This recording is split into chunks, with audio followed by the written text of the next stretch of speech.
जो नतीजे आए हैं एग्जिट पोल के, क्या आपको लगता है कि वो एग्जैक्ट पोल में एग्जैक्ट पोल है, उससे भी आगे आने वाला है। मैं साउथ में भी गया हूं, मैंने पूरा प्रचार देश भर में किया है। साफ दिख रहा था कि आ रहे हैं मोदी। मोदी जी की जो योजना थी वो एकदम जमीन पे थी। गरीब को तो लगता था कि उनको कैसे फिर प्रधानमंत्री बनाए। मोदी जी को क्या क्या नहीं गालियां दी। यही बिहार में तेजस्वी यादव ने कहा कि बेड रेस्ट करा देंगे, लेकिन मोदी जी आ रहे हैं, ताकत से आ रहे हैं। लेकिन आ रहे हैं मोदी, पूरी ताकत से आ रहे हैं, हैट्रिक मार रहे हैं। मोदी जी के नेतृत्व में सरकार बन रही है और सबको लेकर वो चलेंगे। लोकसभा 2024 के लिए एग्जिट पोल के नतीजे आ गए हैं और सारे एग्जिट पोल कमोबेश नरेंद्र मोदी की लहर दिखा रही हैं, लहर नहीं सुनामी दिखा रही हैं और नरेंद्र मोदी तीसरी बार प्रधानमंत्री बनते दिख रहे हैं। हमारे साथ मौजूद हैं सैयद शाहनवाज हुसैन साहब, जो कि भारतीय जनता पार्टी के वरिष्ठ नेता हैं, पूर्व केंद्रीय मंत्री हैं। शाहनवाज जी, जो नतीजे आए हैं एग्जिट पोल के, क्या आपको लगता है कि वो एग्जैक्ट पोल में कन्वर्ट हो? एग्जैक्ट पोल है, उससे भी आगे आने वाला है। मैं साउथ में भी गया हूं, मैंने पूरा प्रचार देश भर में किया है। साफ दिख रहा था कि आ रहे हैं मोदी। मोदी जी की जो योजना थी वो एकदम जमीन पे थी। गरीब को तो लगता था कि उनको कैसे फिर प्रधानमंत्री बनाए।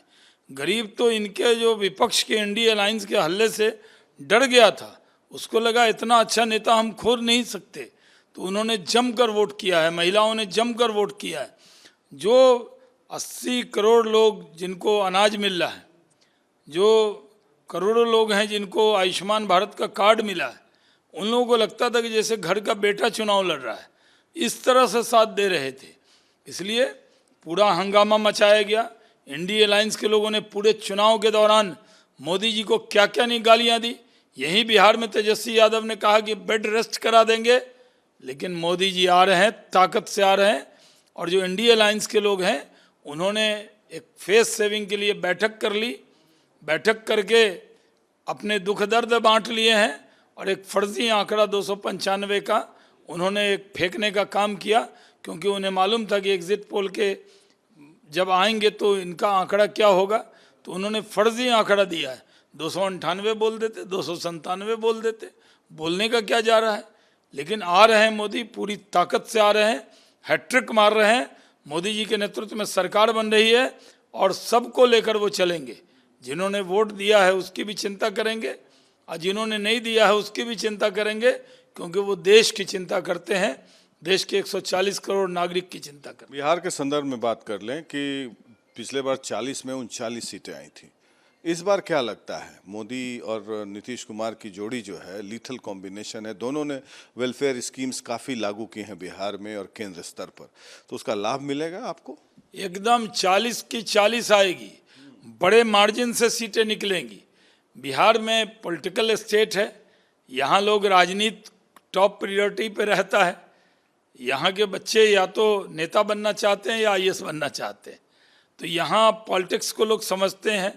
चाय की दुकान पर भी चर्चा करते हैं। अगर एक तरफा भी हो तो एक व्यक्ति वाद विवाद के लिए दूसरी तरफ हो जाता है और वो चर्चा शुरू कर देता है। इसलिए यहाँ चर्चा ज़्यादा होती है, लेकिन जब रिजल्ट आता है तो फिर पता लगता है। पिछली बार हम लोग 39 जीते थे, इस बार 40 की 40 सीट जीतेंगे, इसमें कोई शक नहीं है।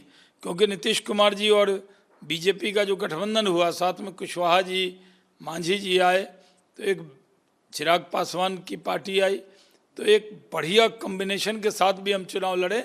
लेकिन हर सीट पे लड़ रहे थे मोदी। हर जगह लोग तलाश रहे थे कि मोदी की फ़ोटो कहाँ है। उम्मीदवार कोई मैटर नहीं कर रहा था। कई उम्मीदवार होंगे जिनके वजह से कुछ वोट बढ़ा होगा, कई उम्मीदवार होंगे जिनकी एंटी इनकम्बेंसी होगी, लेकिन सबको पार्ट देते थे मोदी।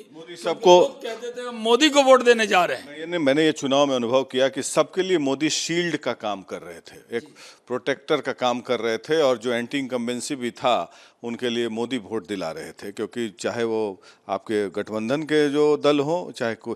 लेकिन ये देखा गया शाहनवाज जी चुनाव में कि लालू यादव ने बड़े तरीके से चुनाव लड़ा और कई जगह आपके जो आधार वोट के जो जाति के लोग हैं, जैसे कुशवाहा, उनके समुदाय को बहुत लोगों को टिकट दिया उन्होंने, कई जगह वो देखा कि वो सफल भी होते दिख रहे थे। नहीं, देखिए बिहार में कास्ट सिस्टम है, ये तो स्वीकार ही करना। बिहार ही नहीं, पूरे देश में है। शाहनवाज जी, आप तो पूरे देश में घूमते हैं, बिहार को बदनाम क्यों करते हैं? ये तो साउथ इंडिया में भी है, वेस्ट इंडिया में जहाँ से मोदी जी आते हैं वहाँ भी कास्टिज्म है, कर्नाटका में भी है। मैं बदनाम नहीं कर रहा हूँ, कह रहा हूँ कि यहाँ तो जातीय जनगणना हुई है ना, तो यहाँ अप्रूव्ड मोहर लगी हुई कास्ट सिस्टम है। इसकी इतनी वो जाति, इसका इतना वोट, इसकी इतनी आबादी। तो बिहार में जब जातीय जनगणना हो गई तो उसको आधार बनाकर लालू यादव जी ने, तेजस्वी यादव जी ने कुछ सीटें देने की कोशिश की और उसको भ्रमित करने का उस कास्ट को कोशिश किया, लेकिन मोदी के सामने किसी की कुछ नहीं चली। मोदी सारे सिस्टम को तोड़ देते हैं। कास्ट बैरियर तोड़ा मोदी, पूरा कास्ट बैरियर तोड़ा उन्होंने, धार्मिक बैरियर तोड़ा। मैं तो कई माइनॉरिटीज़ के इलाके में भी मैंने देखा कि जो महिलाएं हैं वो पुरुष का बात नहीं मान रही थी, वो कह रही थी नहीं मोदी भाईजान को वोट देना है। क्यों? लाभार्थी तो वो लाभार्थी भी हैं, उनके लिए ट्रिपल तलाक जैसा कानून जो था वो ख़त्म किया, उनके लिए 5 किलो अनाज देते हैं। तो हमने जाकर पूछा कई जगह कि आप बीजेपी के बारे में दुष्प्रचार है, आप लोग किसको वोट दे रही?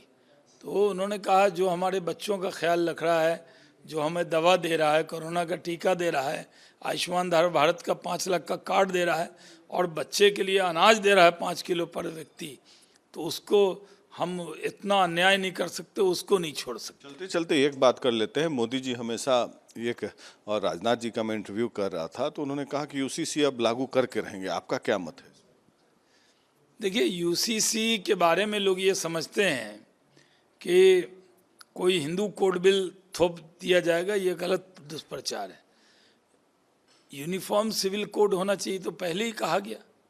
ये तो जब कॉन्स्टिट्यूएंट असेंबली के मेंबर जब चर्चा कर रहे थे तब भी इसकी चर्चा हुई, लेकिन इसमें देरी हो गई और हम लोगों ने कहा है कि हम यूसीसी लागू करेंगे।